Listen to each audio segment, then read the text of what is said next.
हम लोग क्या पढ़े थे? चीन की सभ्यता। कुछ इसमें हुआ? आज 25 तारीख है।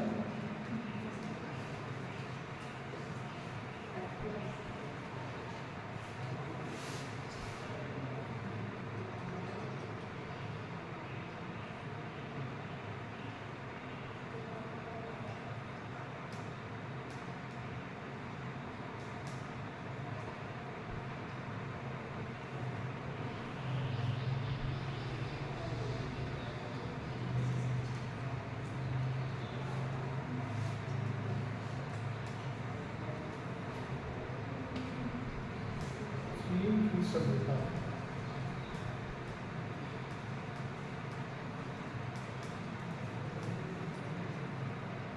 किस नदी घाटी के सहारे ये सब विकास हुआ था? चीन की सभ्यता। हाँ ठीक है। अभी हम लोग इसकी विशेषता पढ़ना शायद ना, क्या लिख पाए थे इसमें आपको? हाँ ठीक है। चीन सभ्यता की विशेषताएं।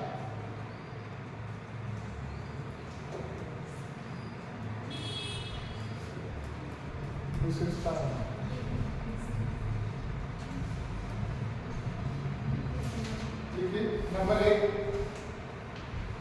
सामाजिक स्थिति।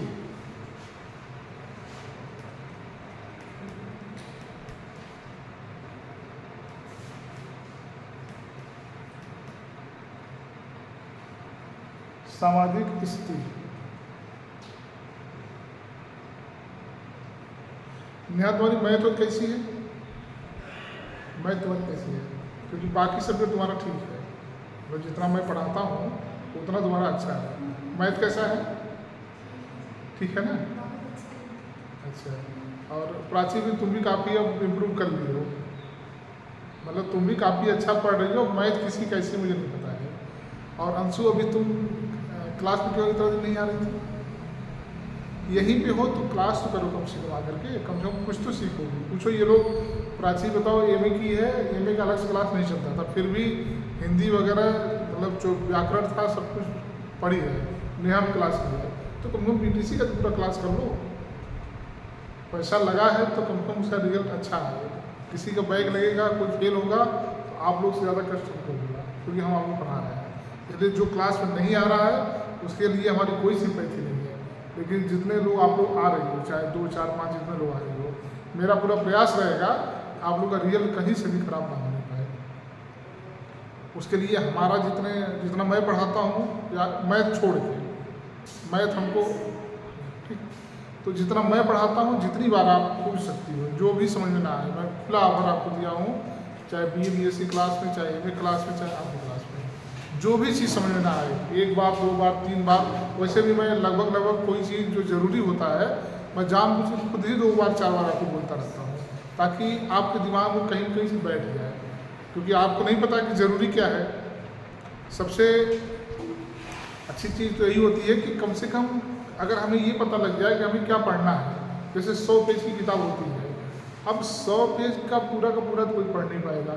अब हमें उसी में से ये करना है कि जो महत्वपूर्ण चीज़ें हैं, जो आनी चाहिए, वो हम अच्छे से पढ़ लें।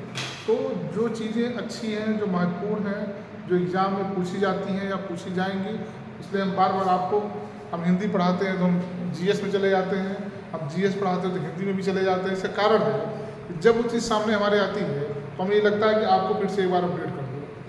तो इसलिए क्लास में बेटा आया करो मेरे हिसाब से। बाकी काम तो घर में सबके हैं, ठीक है, बहुत करता हूँ, खाना वाना बना के आती हूँ, यही होगा, तो ये लोग वही करके आते हैं।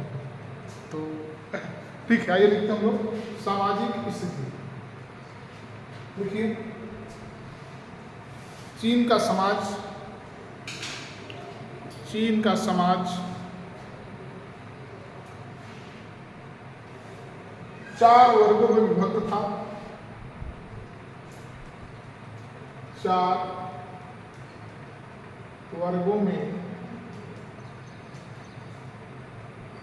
विभक्त था।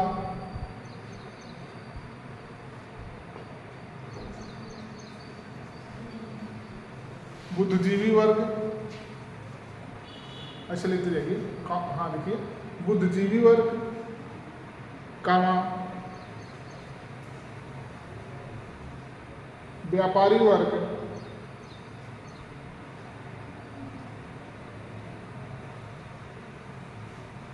कामा कारीगर वर्ग,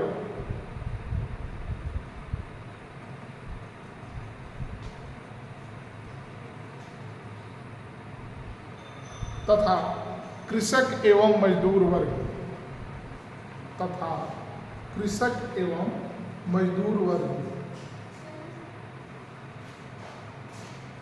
कृषक एवं मजदूर वर्ग।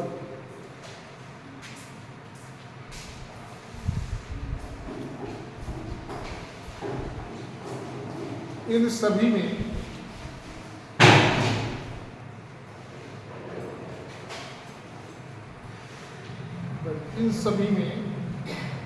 कृषक और मजदूर को छोड़कर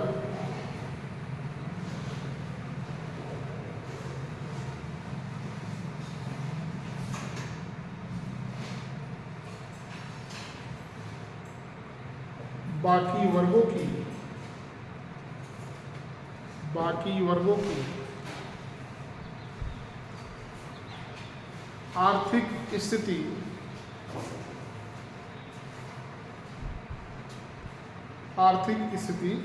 अच्छी थी। हम लोग पढ़ रहे हैं स्वाति, चीन की सभ्यता की विशेषताओं में पहली हेडिंग है सामाजिक स्थिति। ठीक है, अभी आप जहाँ से 3-4 लाइन छोड़ दो। क्या लिखी हो आप लोग? अच्छी थी। सरकारी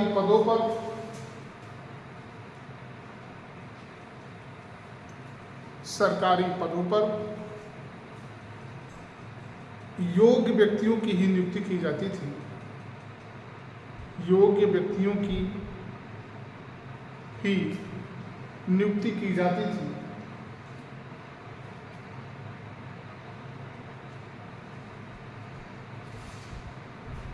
चीनी समाज में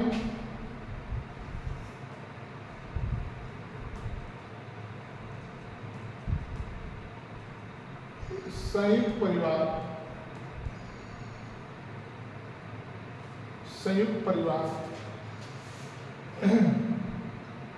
की प्रथा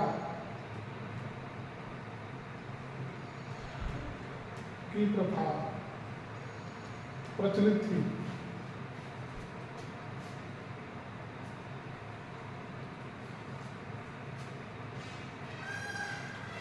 प्रारंभ में स्त्रियों की स्थिति तो ठीक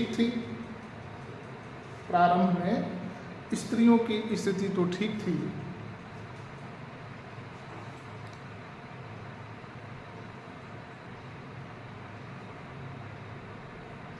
लेकिन धीरे धीरे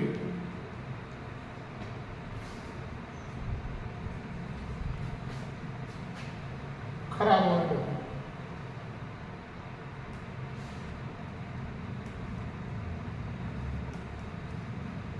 आर्थिक जीवन, दूसरी हेडिंग आर्थिक जीवन। प्राचीन संयुक्त परिवार की एकदम स्पष्ट परिभाषा बताओ।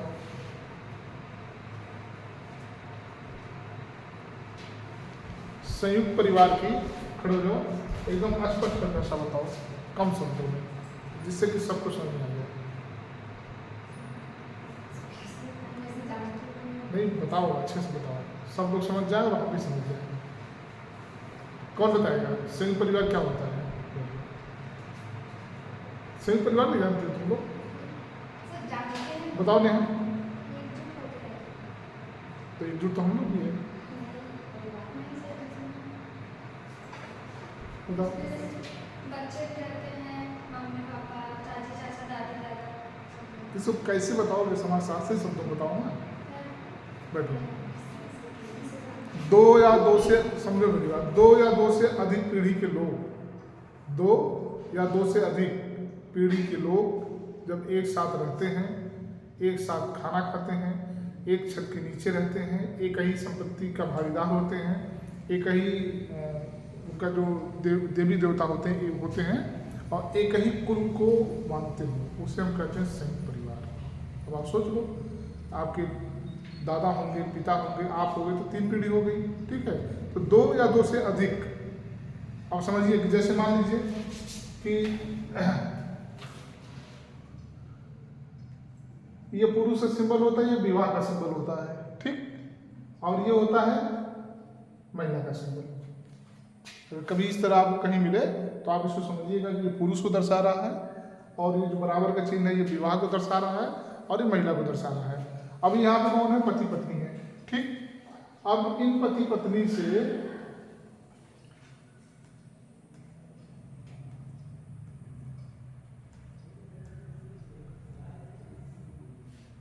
तीन बच्चे हो गए और एक लड़की हो गई। अभी ये संयुक्त परिवार है? अभी नहीं है, अभी संयुक्त परिवार नहीं है। हाँ, अभी जैसे इनकी शादी हो गई, ठीक है, जैसे इनकी शादी हो जाती है तुरंत ये संयुक्त परिवार में आ जाएंगे। उसके बाद इनकी भी शादी होगी। ठीक, अब देखिए इनके बच्चे होने चालू हो गए। अब क्या होगा? ये पीढ़ी आपकी बढ़ती चली जाती है। हम लोग आप घर में अपने अनुमान ले रहे हैं। अब समझिए कि ये जो संयुक्त परिवार के लोग, जैसे तुमने बताया कि चाचा होते हैं, ठीक है, मम्मी पापा होंगे, भाई बहन होंगे, चचेरे भाई बहन होंगे, तो ये कहीं भले हमारा उनसे झगड़ा चल रहा है, भले सब कुछ हो रहा है, लेकिन समाज में कहा जाता है कि इनका कुल एक ही है, इनका खानदान एक ही है, इनका परिवार एक ही है। ठीक, जो त्यौहार वो मनाते हैं वही त्यौहार आप भी मनाएंगे, एक ही छत के नीचे। तो आज भले हम लोग संयुक्त परिवार का विघटन हो रहा है, समापन हो रहा है, उसका कारण है कि लोग अपने पेट के लिए, अपनी महत्वाकांक्षा को पूरा करने के लिए, अपनी सारी आवश्यकताओं को पूरा करने के लिए बाहर चले जा रहे हैं कमाने खाने के लिए, लेकिन फिर भी वो कहीं न कहीं अपने परिवार से जुड़े हुए हैं। अगर साल भर में नहीं आते हैं तो शादी विवाह में आते हैं, कोई जीता मरता है तब आते हैं। उनका जो नाम होता है, जो नाम है वो उसी वंश से चलेगा, उसी कुल से चलता है। 30 त्यौहार तो कुल मिलाकर के जुड़े रहते हैं। वो अलग की बात है कि आप 1 साल ना आए, 2 साल ना आए, दूर रहते हैं, जैसे हम लोग यहाँ रह रहे हैं, लेकिन फिर भी हम लोग का परिवार घर पे है। ठीक है, सारी चीज़ें हैं, वहाँ पे संपत्ति है, शादी है, विवाह में लोग आना जाना रहता है। वो अलग बात है कि पहले अब थोड़ी सी चीज़ें बदल गई। जैसे हमने आपको बताया कि एक ही रसोई में पका भोजन करते हो, ये संभव नहीं है भाई। जब पहले लोग एकजुट रहते थे, एक साथ रहते थे, तब एक रसोई में खाना बनता था, 5 किलो आटा, 8 किलो आटा, ठीक, बड़े बड़े भगोने में खाने बनते थे एक ही जगह, और एक ही छत के नीचे लोग रहते थे। लेकिन ये दोनों चीज़ें बदल गई हैं। अब व्यक्ति अपने नौकरी के लिए, अपने काम धंधे के लिए, अपने व्यापार के लिए एक शहर से दूसरे शहर में रहने लगा है, जिससे कि ये दोनों की दोनों विशेषताएं परिवर्तित हो गई हैं। ना तो एक रसोई में बना खाना वो खा रहा है, और ना तो एक छत के नीचे रह रहा है, लेकिन फिर भी संपत्ति के साझेदारी की स्थिति उसकी है। जो संपत्ति है वहाँ का वो हिस्सेदार है, कुल में उसका भी नाम आता है, वंश में उसका भी नाम आता है। ठीक, तो आज भी चाहे जितना, और बता दें आपको कि ये जो संयुक्त परिवार की अवधारणा है, ये भारत की अवधारणा है।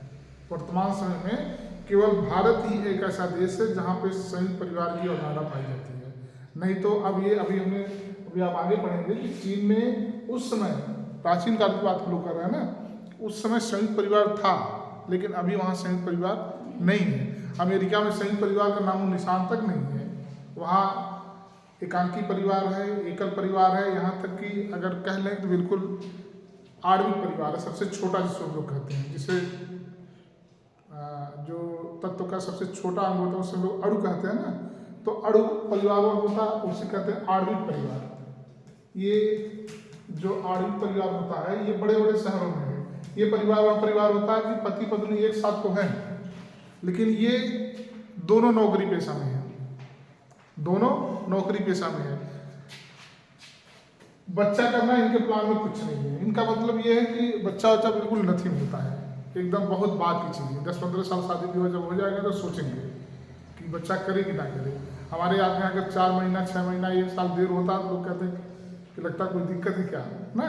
लोग क्या करते, सही बात ये होता क्या है कि हमारे यहाँ ये कि जल्दी से काम 1 से 2 साल के अंदर, तो वहाँ पे क्या होता है, आपकी स्वतंत्रता बाधित हो जाती है। अभी क्या है, ये लोग आणविक परिवार में करते हैं, दोनों नौकरी पेशा वाले होते हैं, हो सकता है एक साथ नौकरी में जाते हो सकता है किसी का डे हो किसी का नाइट हो। नाइट वाला आएगा अपना खाना बना के खा के जाएगा, डे वाला आएगा घंटा 2 घंटा के लिए मिलते हैं, नहीं तो वीडियो कॉल में बात कर लेते हैं। पति पत्नी का इतना ही संबंध होता है। ठीक, हफ्ता में एक आध बार छुट्टी हुई तो घूम टहल आए, ये वाला परिवार होता है। और बड़े बड़े शहरों में यही परिवार, मतलब कि संयुक्त परिवार, बड़ा परिवार, फिर एकल परिवार, उसके बाद ये परिवार, और इसे हम लोग गृहस्थ भी करते हैं। तो फिलहाल हम लोग यहाँ नहीं जाएंगे। और जब ये संयुक्त परिवार की यहाँ पे प्रचलित था तो महिलाओं की जो देखिए स्थिति क्या होती है कि जब एकांकी परिवार होता है, संयुक्त परिवार में थोड़ी सी चीज़ें ग्रसित होती हैं, जैसे महिलाओं को उतना सम्मान नहीं दिया जाता। कारण ये है कि संयुक्त परिवार में बहुत सारी महिलाएं हैं, 10 महिलाएं हैं, पता लगे 5 लोग की पत्नी है, 2 लोग बुआ है, मौसी है, ये है वो सब बैठी रहती हैं। तो अगर आप अपनी पत्नी को महत्व देंगे, महत्व करेंगे तो वो नाराज हो जाएंगे। तो होता क्या है कि इसमें महिलाओं की स्थिति धीरे धीरे क्या होती है, कमजोर हो जाती है।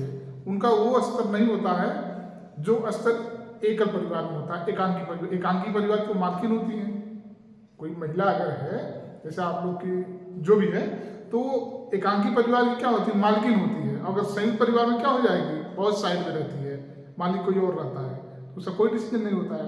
तो इसलिए सामाजिक स्थिति में इनका 4 वर्गों में विभाजन था। संयुक्त परिवार की प्रथा प्रचलित थी और महिलाओं की जो स्थिति थी शुरू में तो ठीक थी, बाद में धीरे धीरे उनकी स्थिति खराब होने लगी। दूसरा देखिए, आर्थिक जीवन।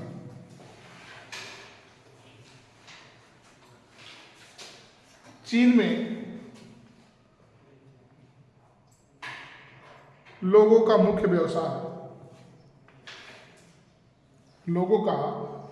व्यवसाय कृषि ही था।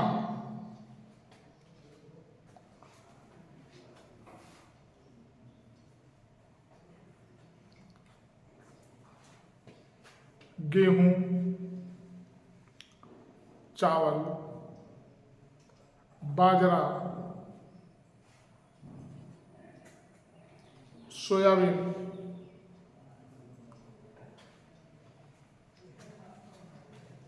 तथा चाय की खेती की जाती थी।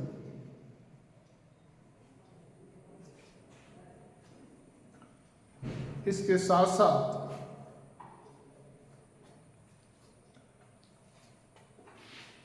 पशुपालन के भी साक्ष्य प्राप्त होते हैं।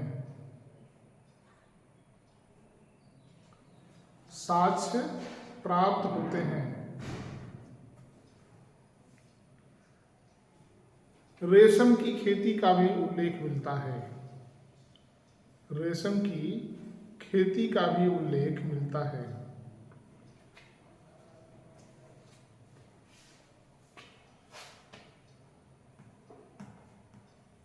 धार्मिक जीवन।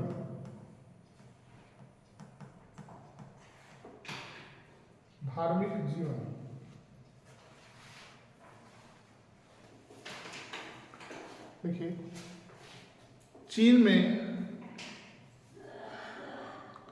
में धर्म का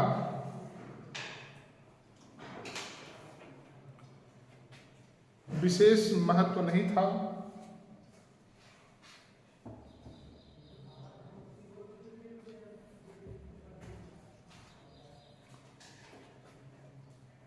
लोग किसी राजा और पुरोहित की पूजा नहीं,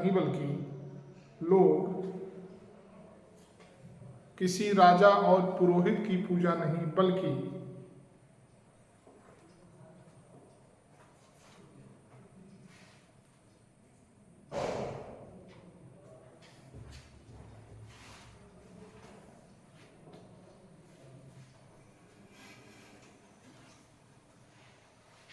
सर्वशक्तिमान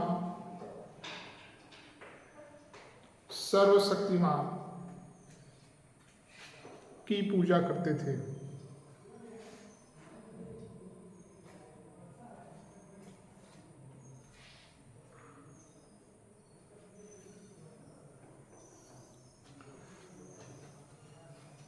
इस सर्वशक्तिमान को इस सर्वशक्तिमान को संगति, संगति कहा जाता था। संगति कहा जाता था।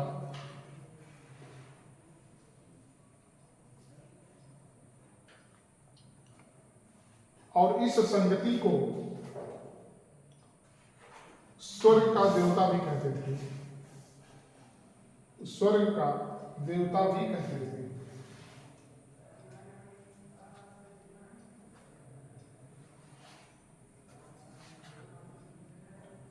लेकिन बाद में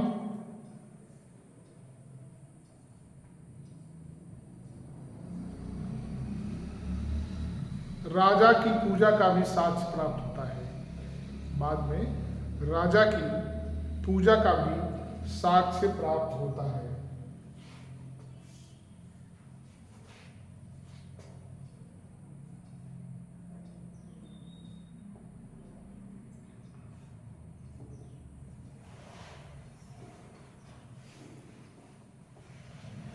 ये टॉपिक हम लोग की समाप्त हो गई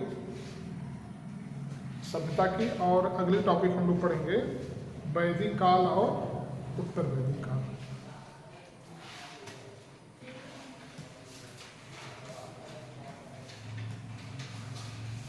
वैदिक काल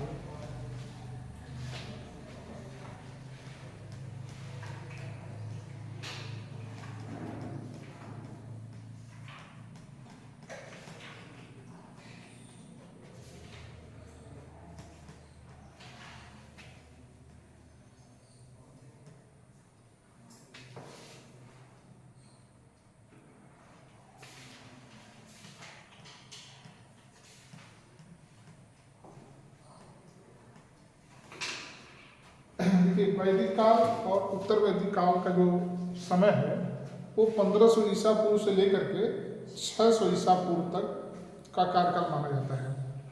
अब ये उत्तर वैदिक काल या वैदिक काल होता क्या है? अभी हम लोगों ने जितनी सभ्यताओं को पढ़ा, कहीं भी हमें लिखित साक्ष्य नहीं मिला था। अभी हम लोगों ने खुदाई से, अभिलेख से, मुद्राओं से प्राप्त किया।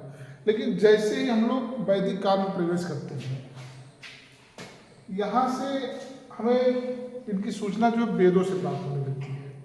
वेदों से मतलब लिखित साक्ष्य हमको मिलने लगता है कि अब जो इतिहास हम लोग पढ़ेंगे, इनकी जानकारी हमको लिखित स्रोत से प्राप्त होगी। लिखित स्रोत में सबसे पहले हम लोग रखेंगे वेद को।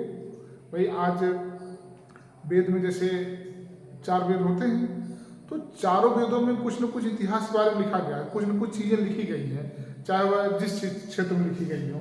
तो इसको वैदिक काल इसलिए कहा जाता है कि इसके बारे में हमको जो जानकारी है वो वेदों से ही प्राप्त होती है।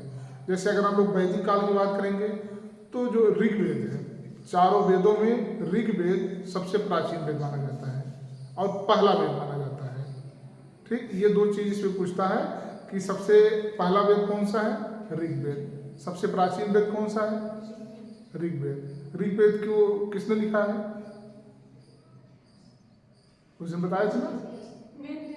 हाँ, वेद व्यास। अब देखिए 2 चीज़ें हैं इसमें, थोड़ा सा मामला कंफ्यूजन का है कि कुछ लोग मानते हैं कि ये जो वेद है ये किसी ने लिखा नहीं है। महर्षि वेद व्यास ने केवल क्या किया है कि इन वेदों को वर्गीकृत किया है, वर्गीकरण किया है और वर्गीकरण कर दिया है, इसलिए इनका नाम इसके साथ जोड़ा जाता है। लेकिन फिर भी हम लोग यही मानेंगे कि ऋग्वेद या वेद को लिखने का काम किसने किया है? हाँ, वेद व्यास ने। अब वैदिक काल का इतिहास हमको ऋग्वेद से मिलता है। ठीक, ऋग्वेद से मिलता है। और बाकी के जो उत्तर वैदिक काल हैं, इनका जो इतिहास है वो हमको कहाँ से मिलेगा? बाकी के जो चारों वेद हैं, 3 वेद हैं। कौन कौन वेदों का नाम चारों पता है आपको? बताइए, बताओ सत्य। हाँ, 4 वेद का नाम बताओ। अथर्ववेद। ठीक है, नया 4 वेदों में बैठो। ठीक है, आप बताओ नया 4 वेदों में क्या क्या वर्णित किया गया है?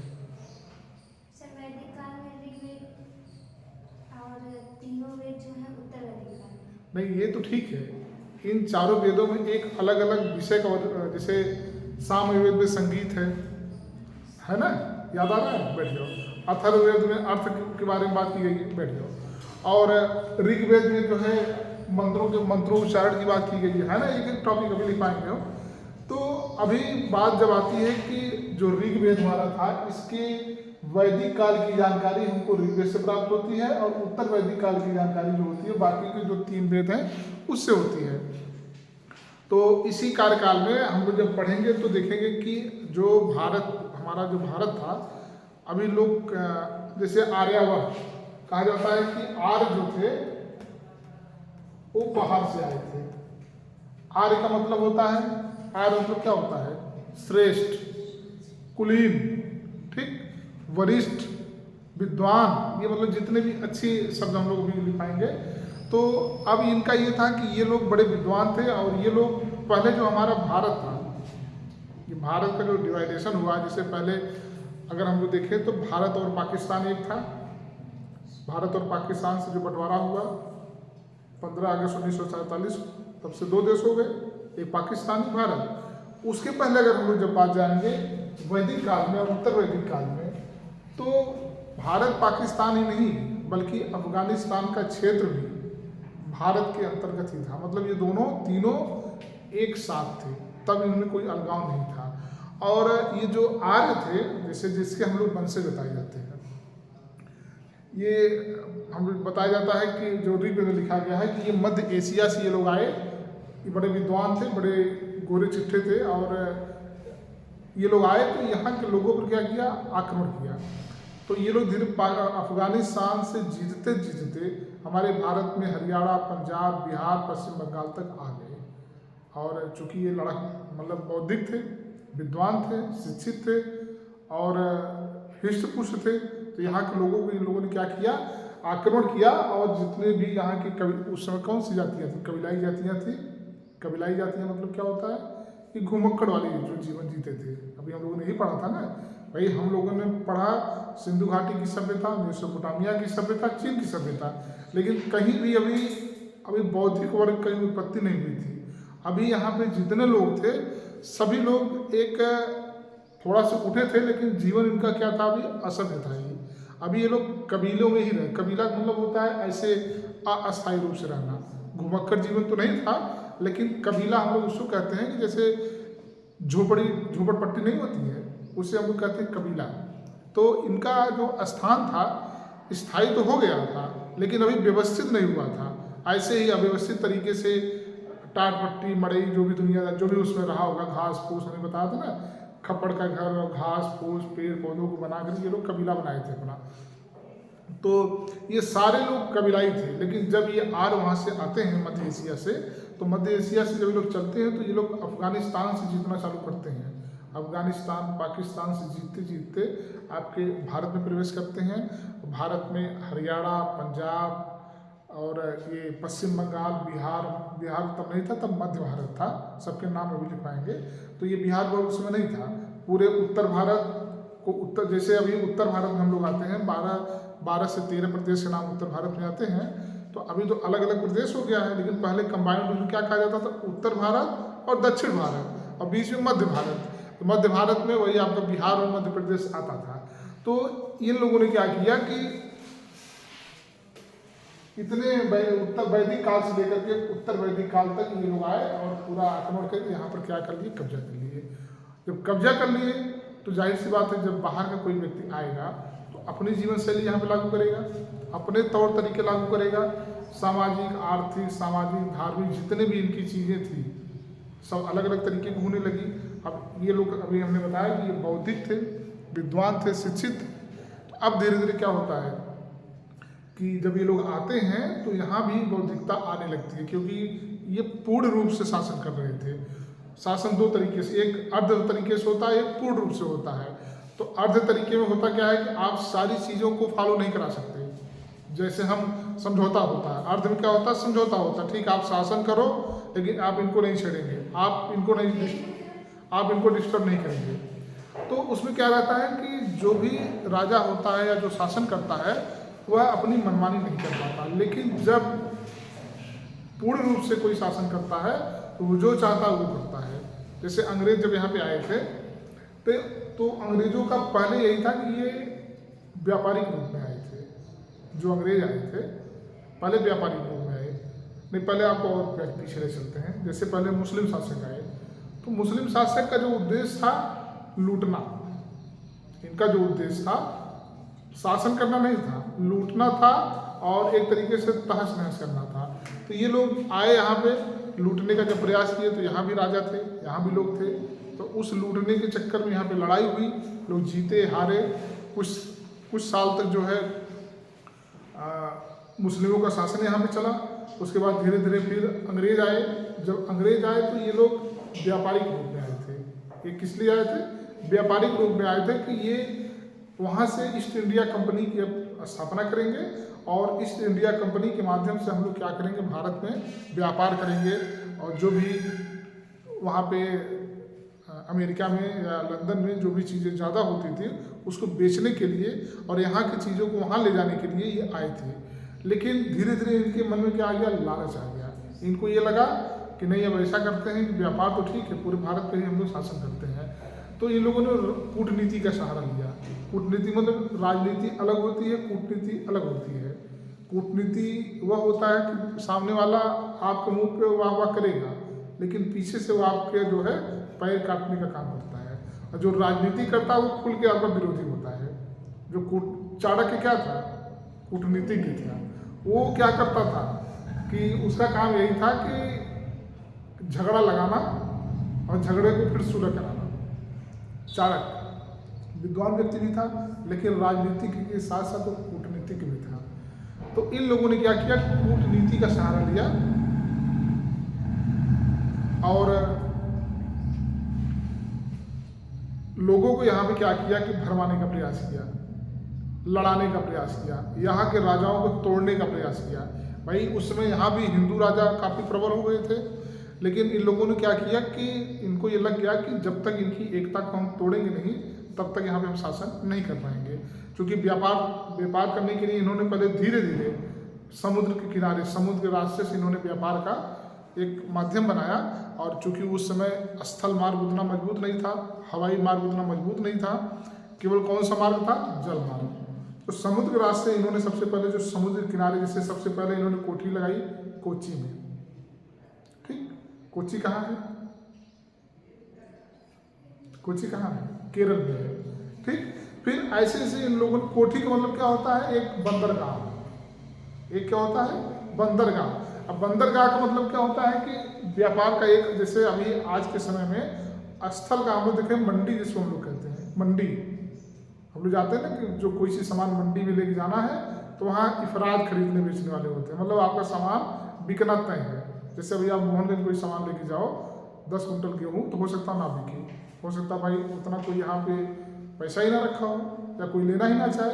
लेकिन आप 10 नहीं 100 कुंटल गेहूँ लेके मंडी में चले जाओ, आपको बोलना ही नहीं है, गाड़ी पैक रहेगी, आपसे बात पैसे की हो जाएगी, आप पैसा लो, सामान उतारो, चले जाओ। तो उसी तरीके से ये कोठी बनाई जाती थी। कोठी बाहर से माल आता था वहाँ रख दिया जाता था और यहाँ का माल भी रखा रहता था। जो शिप या जहाज लेके आती थी उस पर रखवा दिया जाता था, चला जाता था। तो अंग्रेजों ने व्यापार करना धीरे धीरे चालू किया, यहाँ का सामान वहाँ जाने लगा, वहाँ का सामान यहाँ आने लगा। तो चूँकि व्यापार उन लोगों ने इसलिए यहाँ पे करना चाहा कि भारत एक कृषि प्रधान देश था, यहाँ की जनसंख्या अधिक थी।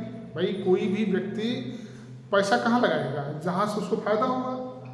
तो इन लोगों ने देखा कि चूंकि भारत की जनसंख्या ज़्यादा है, क्षेत्रफल भी ज़्यादा है, तो कोई भी अगर चीज़ हम यहाँ पे अपना बेचने का प्रयास करते हैं, बनाने का प्रयास करते हैं, तो हमको यहाँ पे फायदा ज़्यादा होगा। तो वहाँ से 1498 ईस्वी में वास्को डी गामा कालीकट पहुँचा था। कालीकट तमिलनाडु में है। ठीक, वो वहाँ से पहुँच के जब आता है तब उसको लगता है, तो उसी के ऑफर से अमेरिका के लोगों ने यहाँ पे व्यापार करने का वो प्रावधान रखा और व्यापारी बन के आए थे। लेकिन बाद में इन लोगों ने क्या किया, धीरे धीरे इनके मन में लालच आया, ये सोचे कि हम लोग क्या करें, यहाँ पे शासन करें। लेकिन शासन करने न करने में भी कितना 200 साल लग गया, लेकिन शासन ये लोग पूरा कर नहीं पाए। यहाँ के लोग भी उस समय आप लोग जानते हैं कि कितने क्रांतिकारी नेता हमारे यहाँ थे, लड़ाई हुई, बहुत सब कुछ हुआ, फिर भी इनको मजबूरी में 1947 के पहले जो है इनको जाना पड़ा, तो फिर हमारा देश स्वतंत्र हुआ। तो कुल मिला के पहले हमारे देश में अगर आप देखेंगे कि अभी देखिए आर्यों का, ये भी विदेशी है, ये भी विदेशी ही माने जाएंगे। जो आर्य अभी हमारे भारत में अभी जिसके बारे में हम आपको पढ़ाएंगे, ये भी विदेशी हैं। मध्य एशिया, एशिया कहाँ है? मध्य एशिया का मतलब जब आप पाकिस्तान अफगानिस्तान से ऊपर जाएंगे, अरब की जो खाड़ी वाला देश है, तो वहाँ से इनका प्रवेश होता है। तो ये भी विदेशी थे। तो इन लोगों ने भी क्या किया था, इनका देखिए कितने साल तक ये इनका राज था, लगभग 900 वर्ष, लगभग 900। उसके बाद फिर जाकर के कुछ दिन तक हमारे यहाँ भारत की सभ्यता चली है, तब तक फिर मुस्लिम आक्रमणकारी आते हैं, फिर अंग्रेज आते हैं। अभी हम लोग 75-80 साल से थोड़ा से मजबूत हो गए हैं, अब किसी की हिम्मत नहीं पड़ रही। बार बार पाकिस्तान ठोक रहा है वहाँ से, लेकिन कभी सिंदूर वाला योजना, कभी कोई योजना करके हमारे यहाँ के लोग जवाब दे रहे हैं। आइए थोड़ा लिखते हैं इसी बारे में। वैदिक काल,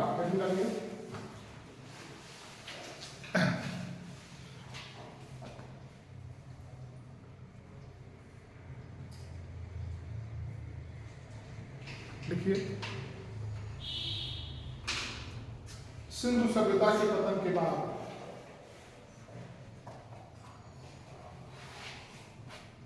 सिंधु सभ्यता के पतन के बाद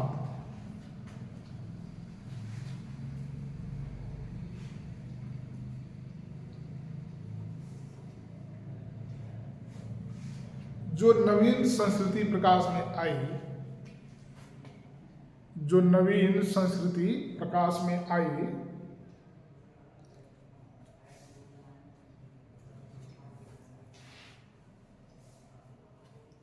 उसके विषय में संपूर्ण जानकारी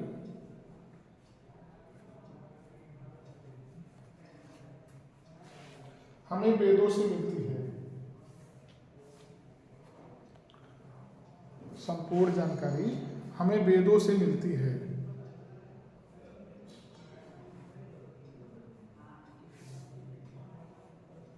इसलिए इस काल को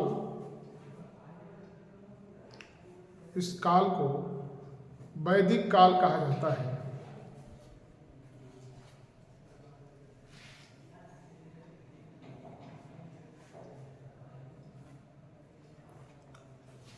इस संस्कृति के प्रवर्तक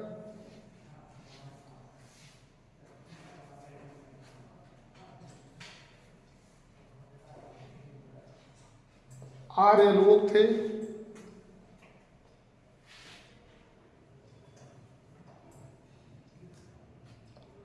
इसलिए कभी कभी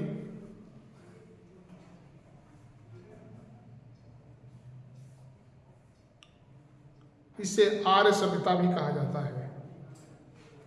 आर्य सभ्यता भी कहा जाता है।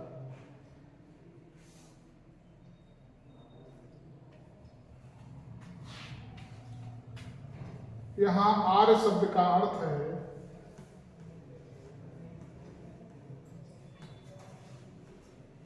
आर्य सभ्यता का अर्थ है श्रेष्ठ,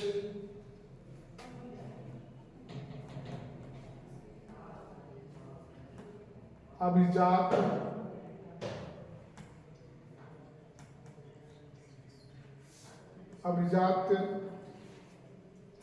कुलीन,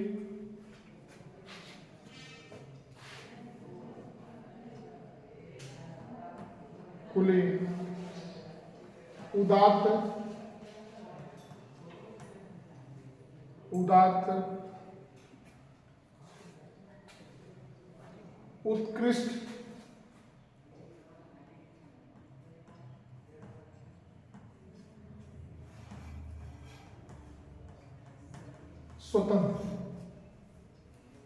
स्वतंत्र।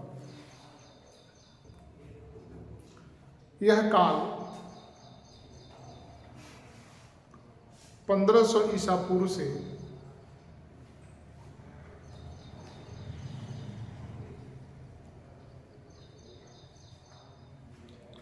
600 ईसा पूर्व तक 1500 ईसा है, अभी लिखो बता रहे हैं, वो ऋग्वेद का समय है। तो लिखो, क्या लिखियो, 600 ईसा पूर्व तक क्या होगा, सेंटेंस आगे पीछे हो गया। यह काल हाँ 1500 ईसा पूर्व से 600 ईसा पूर्व तक बना रहा या अस्तित्व में रहा।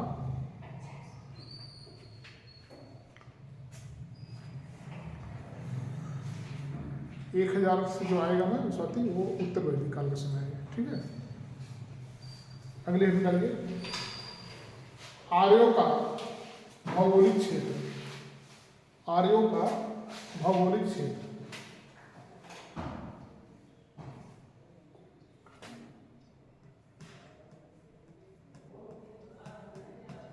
आर्यों का भौगोलिक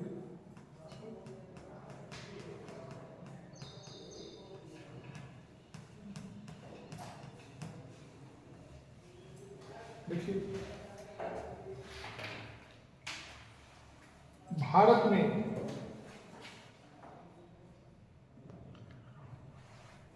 आर्यों का आगमन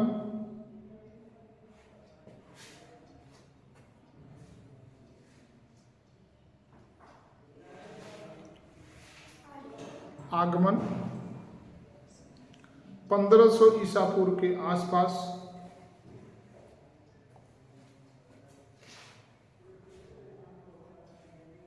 होता है।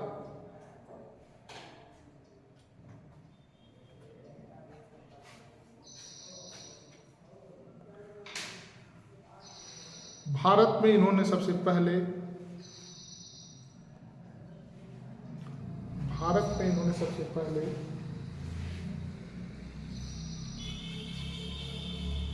सप्त सैंधव सभ्यता,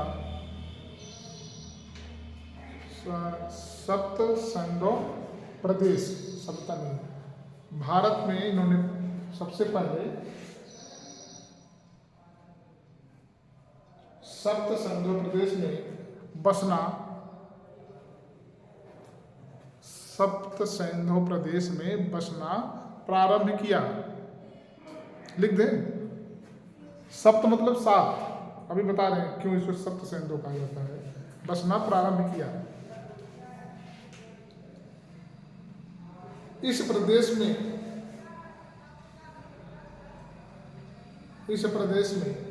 बहने वाली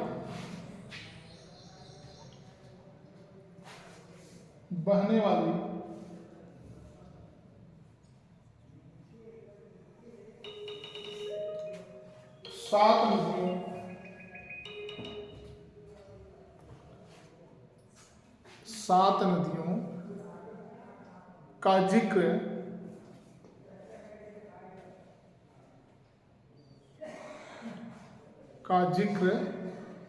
ऋग्वेद में किया गया है।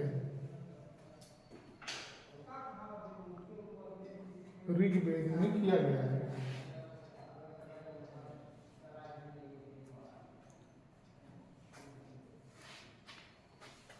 सिंधु,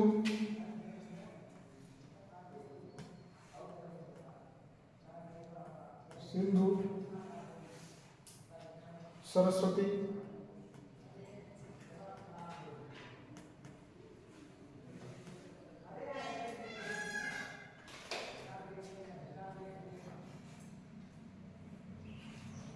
सतलज,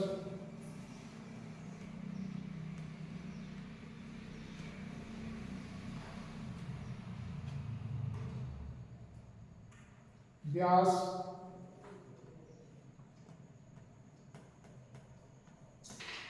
रावी,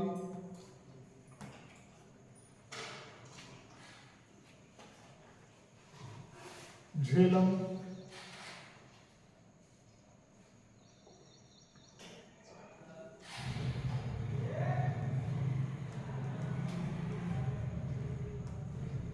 चिनाब,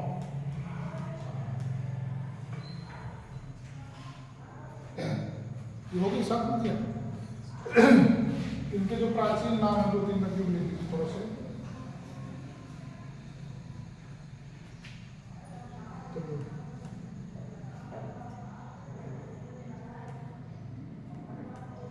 सतुद्री,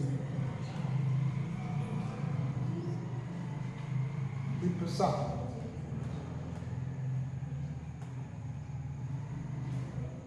विपसा,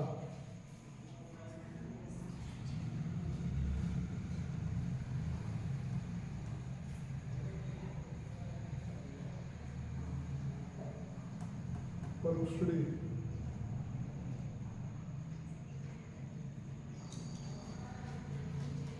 वितस्ता,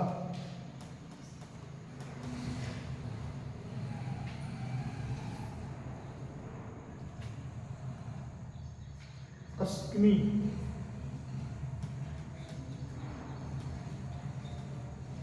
अस्किनी। हो गया इतना?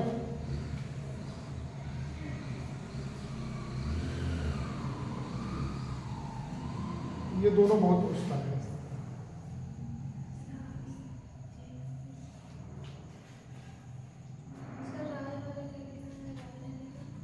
परुश्री, परुश्री है।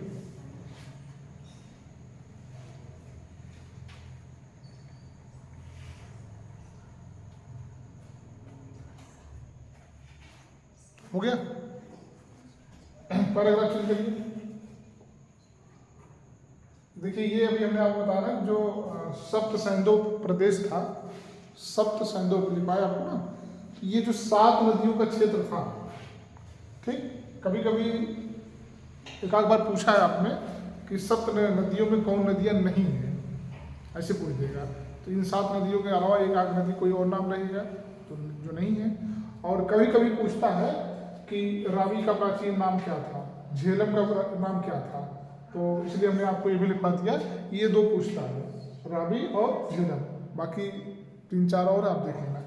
तो सप्त सैंदो प्रदेश, ये जो 7 नदियों का जो द्रोणी थी, जो डेल्टा था, जो क्षेत्र था, उन्हीं प्रदेश को कहा जाता था सप्त सैंदो प्रदेश।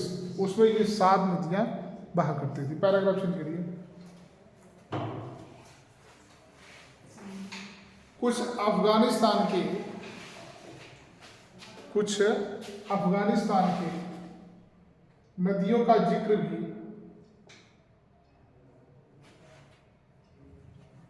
ऋग्वेद में मिलता है।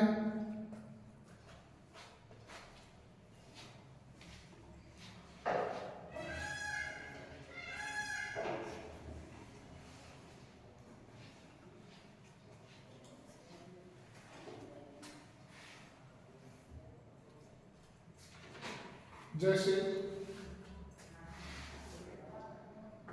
कुंभा, कोष्ठक में काबुल नदी, हाँ काबुल नदी,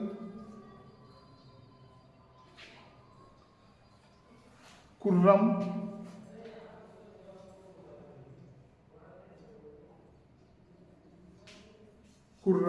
कामा, गोमल, कोष्ठक में गोमती नदी,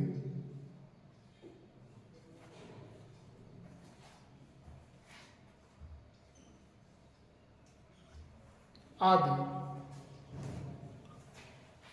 इससे यह पता चलता है कि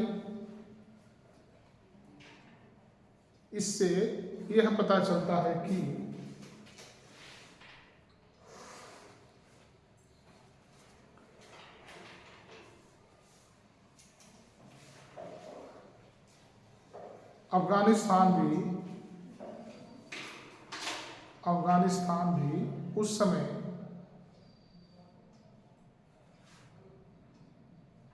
भारत का हिस्सा था।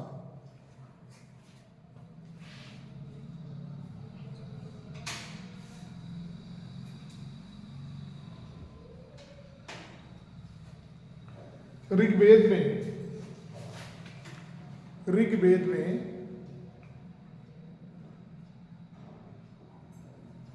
हिमालय पर्वत का भी उल्लेख किया गया है।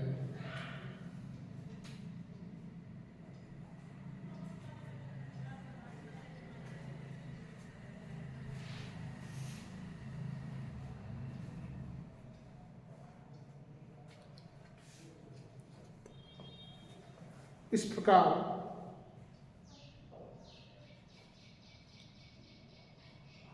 इस प्रकार आर्य हिमालय से भी परिचित थे।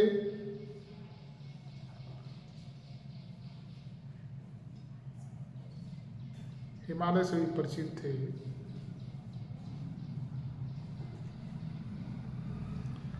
और ये अफगानिस्तान से होते हुए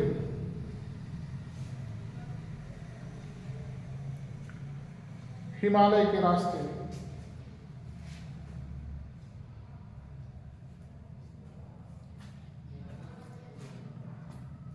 भारत में प्रवेश किए। ऐसे लिखिए, भारत के कुरुक्षेत्र में प्रवेश किए। हिमालय के रास्ते भारत के कुरुक्षेत्र में प्रवेश किए।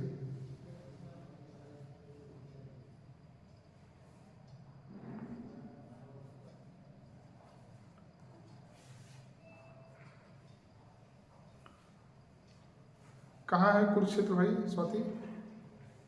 कुरुक्षेत्र क्यों प्रसिद्ध है? महाभारत की लड़ाई हुई थी। है कहाँ पे ये? हाँ, हरियाणा। ठीक। कुरुक्षेत्र प्रसिद्ध क्यों है? महाभारत की लड़ाई हुई थी। और ये कहाँ पर है? हरियाणा में है। तो हिमालय के रास्ते भारत में ये लोग सबसे पहले कहाँ प्रवेश किए थे? कुरुक्षेत्र में। लिखिए आगे।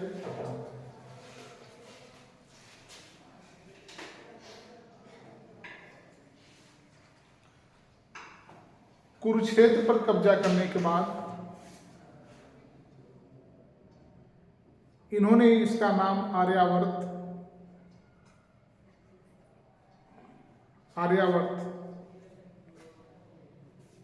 रखा।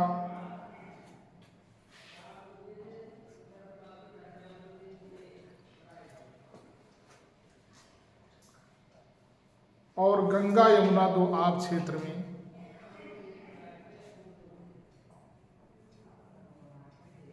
गंगा यमुना दो आब क्षेत्र में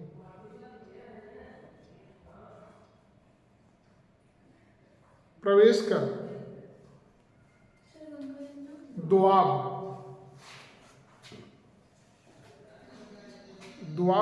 पढ़ाए थे ना, दो नदियों के बीच के क्षेत्र को क्या कहा जाता है? दोआब। सेंटेंस बताओ। गंगा यमुना दोआब क्षेत्र में प्रवेश कर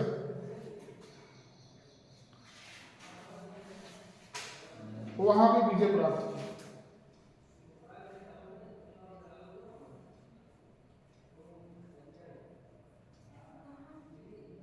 वहां भी विजय प्राप्त की। उसके आगे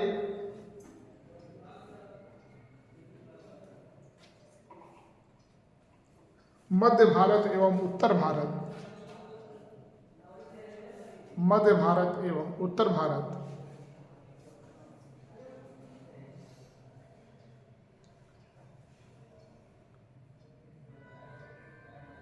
सही पूरे भारत में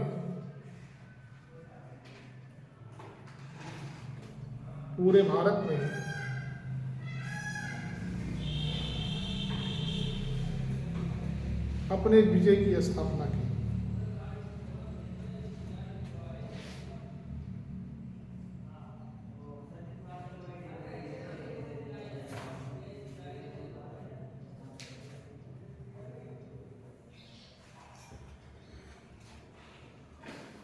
ठीक।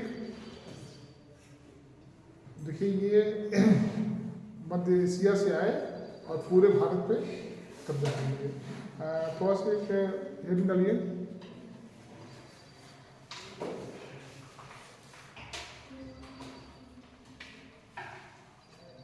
आर्यों के मूल स्थान। आर्यों के मूल स्थान हेडिंग रहेगा।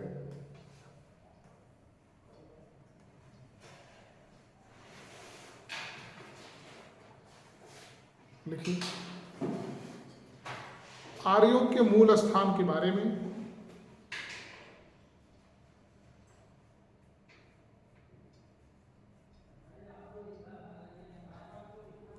कई सिद्धांत जैसे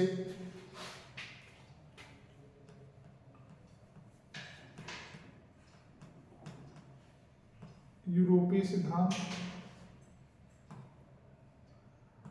मध्य एशिया का सिद्धांत,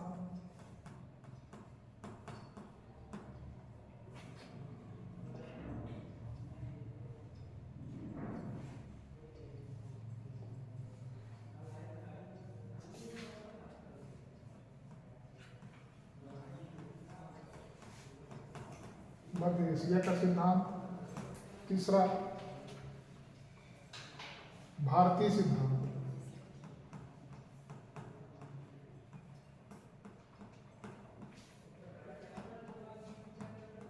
चौथा आर्कटिक प्रदेश का सिद्धांत,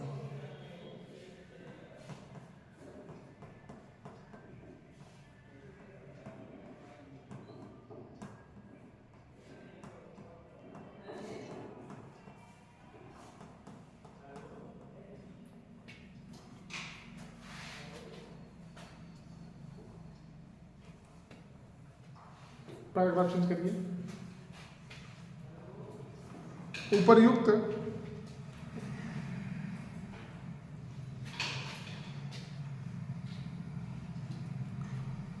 सभी सिद्धांतों का अध्ययन करने के बाद, सभी सिद्धांतों का अध्ययन करने के बाद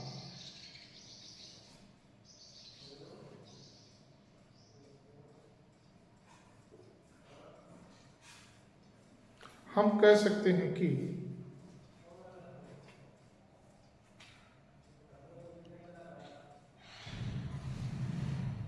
आर्य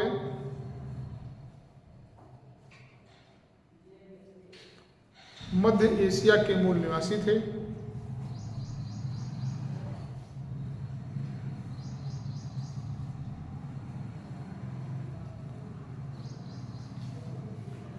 और वहीं से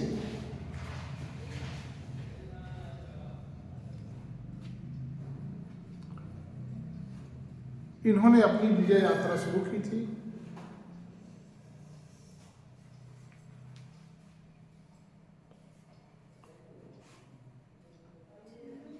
विजय यात्रा शुरू की थी और पूरे भारत में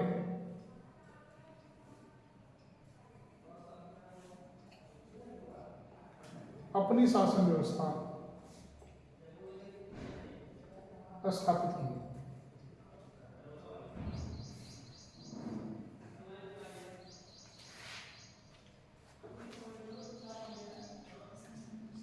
स्थापित किए।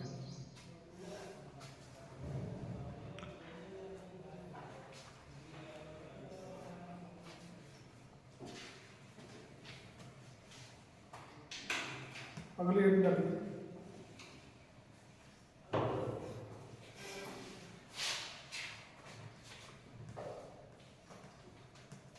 ऋग, वैदिक एवं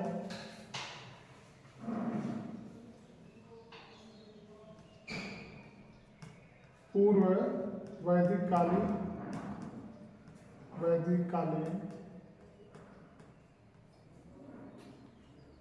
सभ्यता।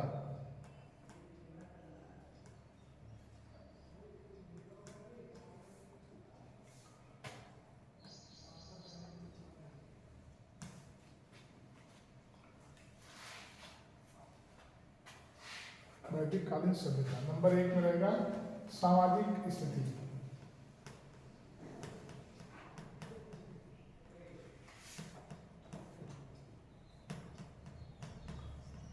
सामाजिक स्थिति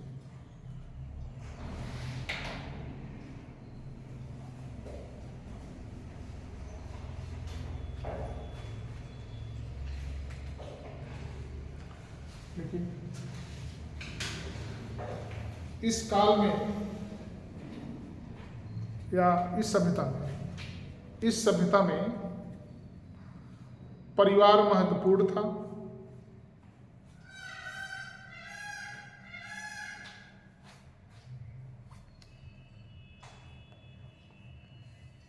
और यह परिवार पितृसत्तात्मक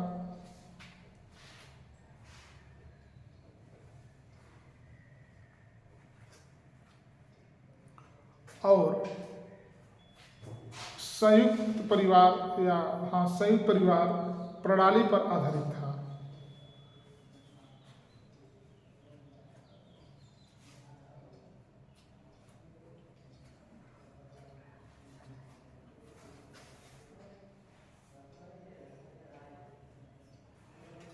कई पीढ़ियों के सदस्य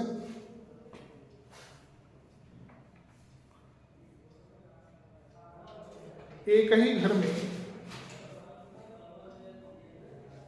कई पीढ़ियों के सदस्य एक ही घर में एक साथ रहते थे।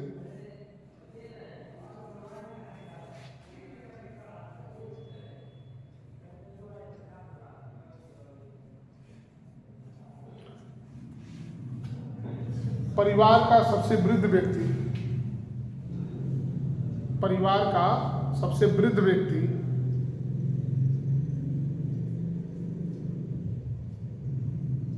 परिवार का मुखिया होता था।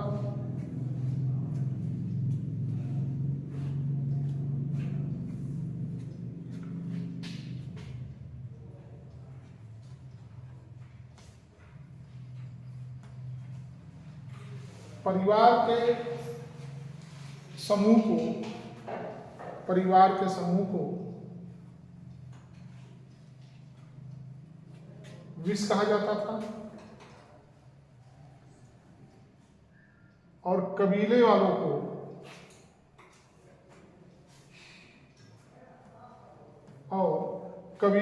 को जन कहा जाता था।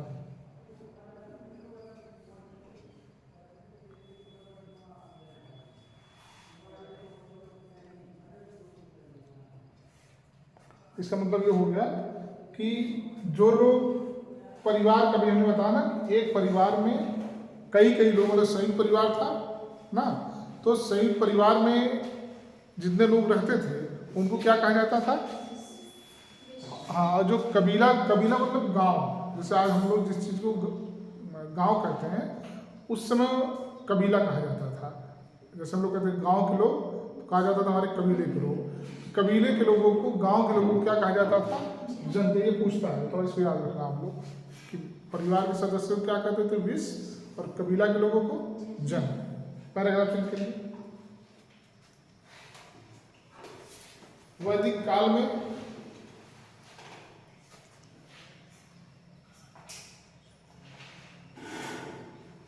काल में विवाह को एक संस्कार माना जाता था। विवाह को एक संस्कार माना जाता था।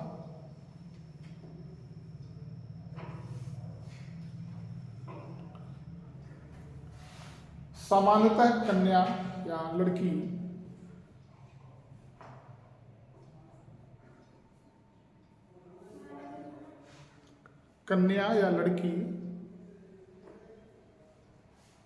अपने पिता के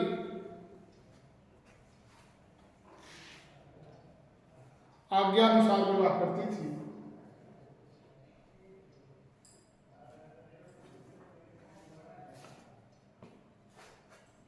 फिर भी उसे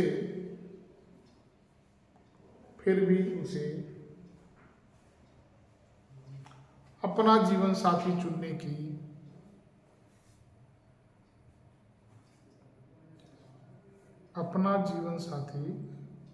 की स्वतंत्रता थी।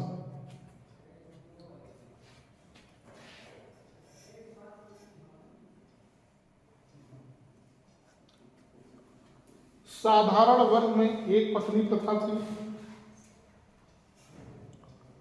साधारण वर्ग में एक पत्नी प्रथा थी।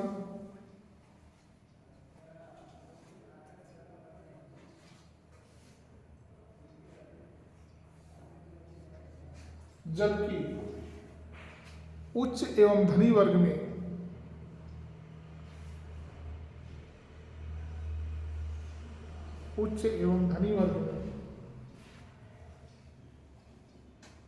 बहुपत्नी प्रथा प्रचलित थी।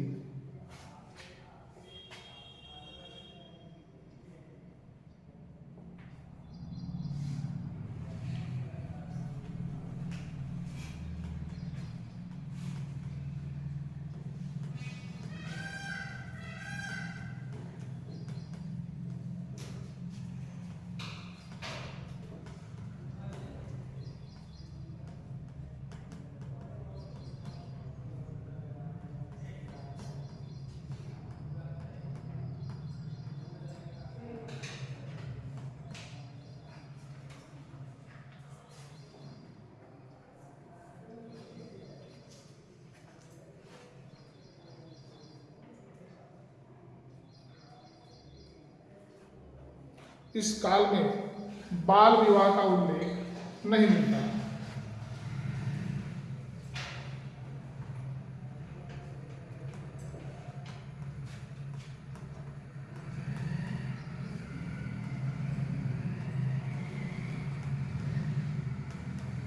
अगली हेडिंग डालिए, महिलाओं की स्थिति।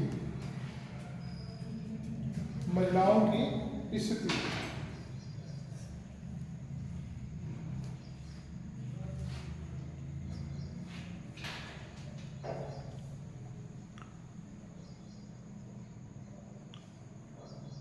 चूंकि यह समाज पितृसत्तात्मक था,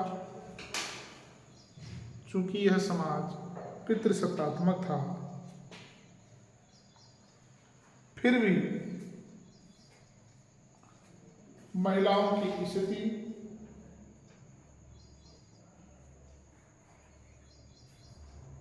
सम्मानजनक थी।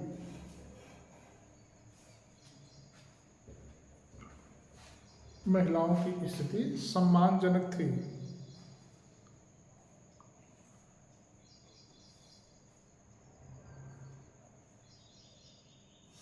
महिलाओं की शिक्षा की समुचित व्यवस्था थी। महिलाओं की शिक्षा की समुचित व्यवस्था थी।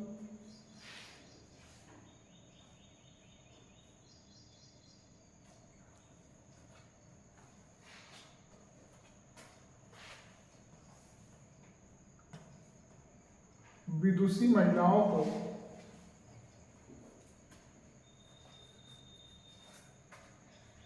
विदुषी महिलाओं को समाज में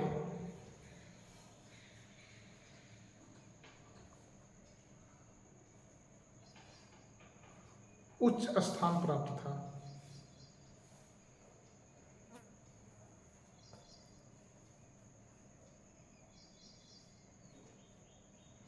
ये कौन महिला होती है भाई? विदुषी कौन सी महिला होती है?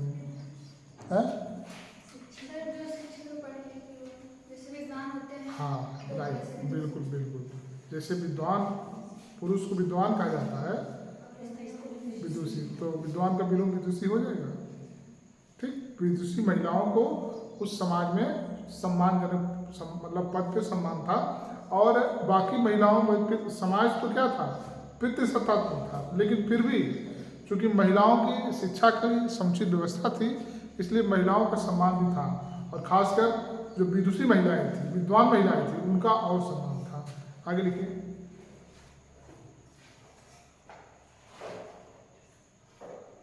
घोषा, अपाला, हाँ, घोषा, अपाला इस काल की विदुषी महिलाएं थी।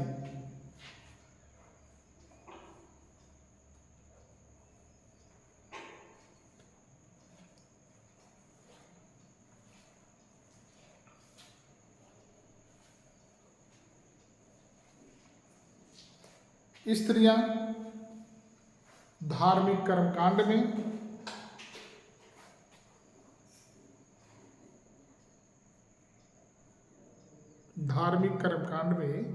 भाग लेती थी,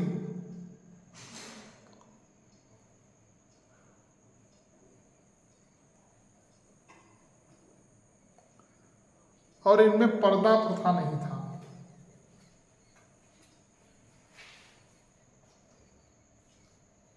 पर्दा प्रथा नहीं था।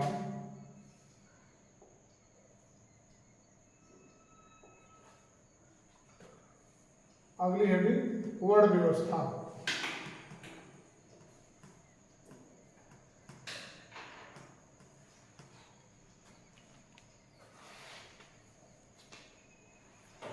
सोचिए कि वैदिक काल में वही चीजें थी जो आज है।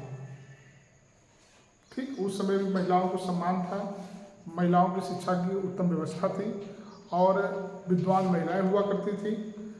कोई भी धार्मिक कर्मकांड बिना स्त्रियों के पूरा नहीं माना जाता था, अधूरा माना जाता था, और ये महिलाएं या स्त्रियां पर्दा नहीं करती थी। पर्दा मतलब बीच में जब घूंघट तो एक सम्मान के लिए होता, पर्दा मुस्लिमों आप देखिए मुस्लिम में आप देखेंगे तो बिल्कुल वो कुछ नहीं दिखेगा, अगर ज़रूरत ना हो तो आँख को भी वो बांध ले ना, तो सब कुछ ढका रहता है। तो मेन पर्दा प्रथा कब आता है, जब मुस्लिम आते हैं मध्य भारत में, तब का पर्दा प्रथा आप देखिए।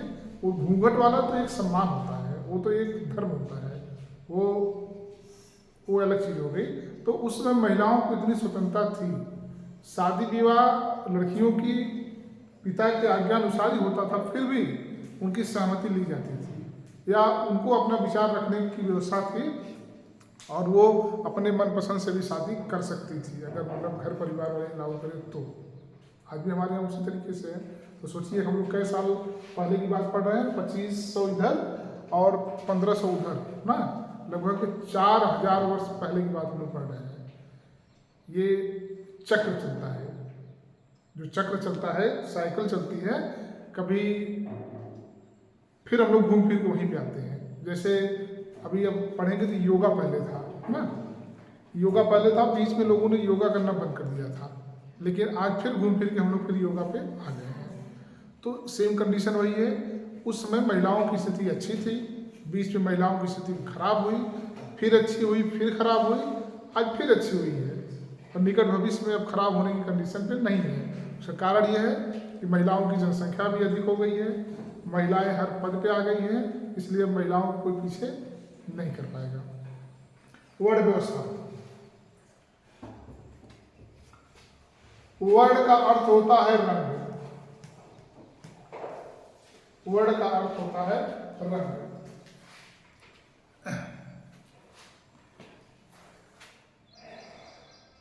देखिए होता क्या है कि जैसे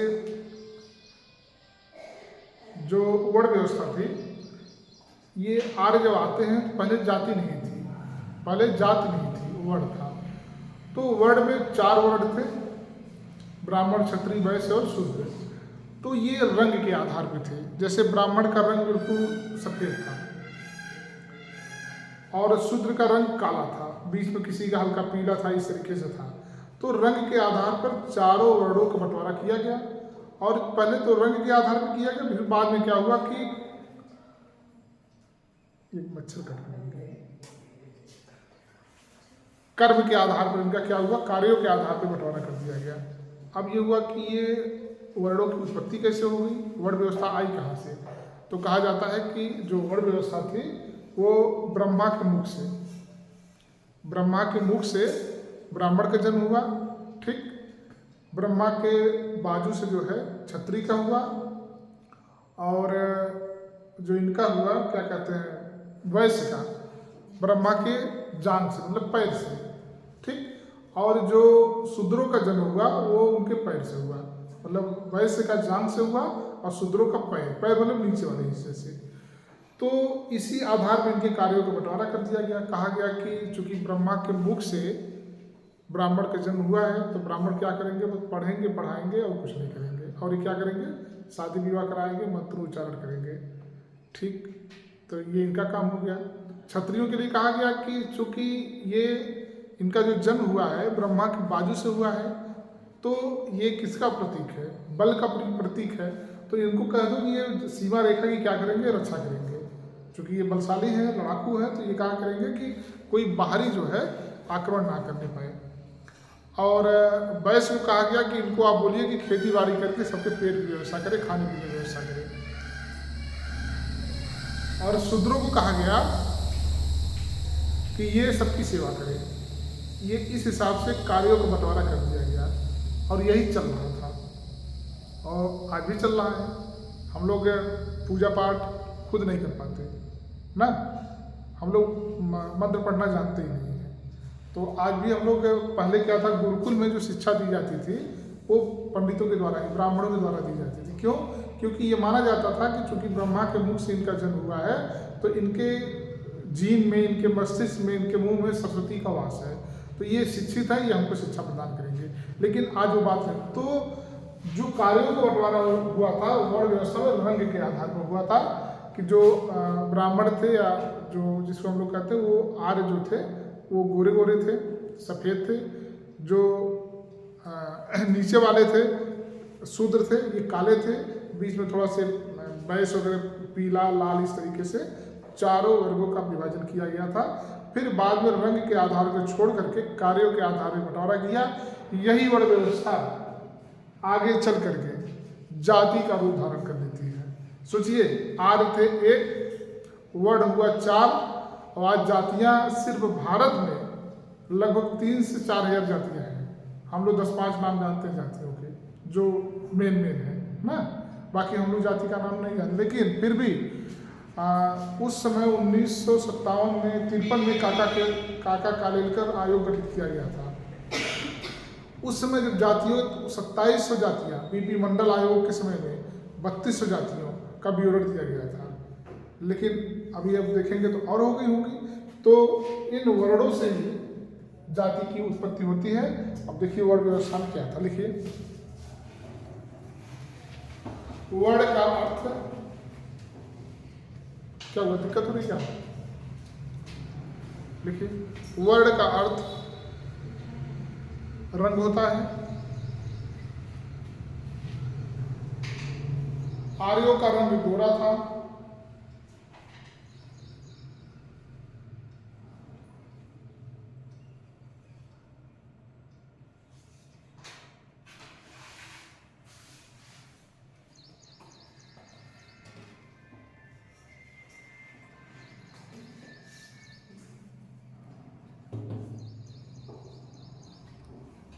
और शूद्रों का रंग काला था।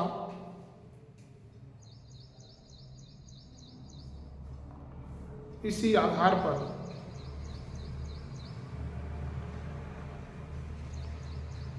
चारों वर्णों में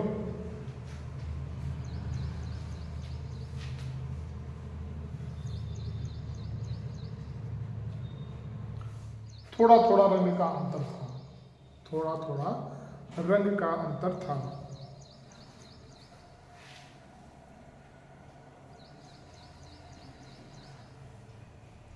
पूर्व वैदिक काल में 4 वर्ण थे। 4 वर्ण थे।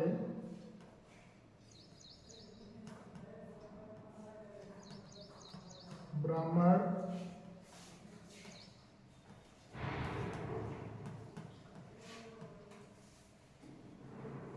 क्षत्रिय,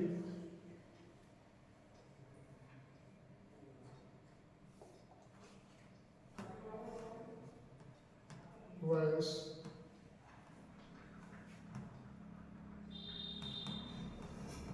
शूद्र।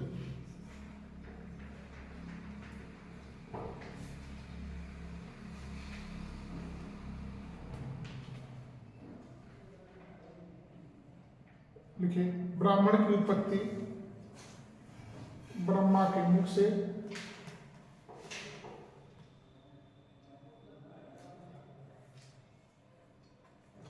क्षत्रिय की उत्पत्ति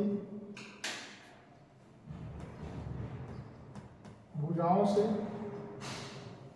वैश्य की उत्पत्ति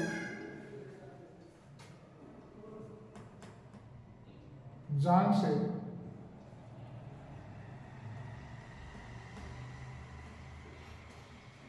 और